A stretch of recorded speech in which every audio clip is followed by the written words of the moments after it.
Hello guys, ayan flex ko nga itong aking mga halaman. Ayan, kukuntin lang ang aking bougainvillea guys kasi nga ay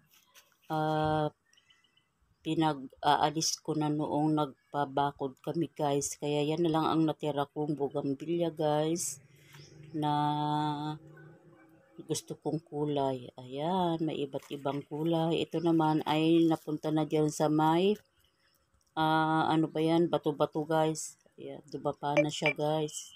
At ito rin aking Indian beach ay namumulaklak na rin guys. Ganyan yan pag mamumulaklak, nawawala ang kanyang mga dahon. Ayan guys, pero napakaganda niyan guys. Pag bumuko ng lahat yung kanyang bulaklak. Ito naman ang aking gumamela. Ayan ang aking gumamela glass.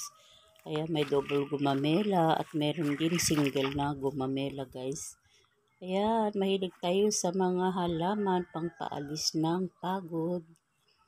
Ayan ang aking natitira pang mga halaman na may mga bulaklak. Thank you for watching. See you again on my next video. God bless. Bye.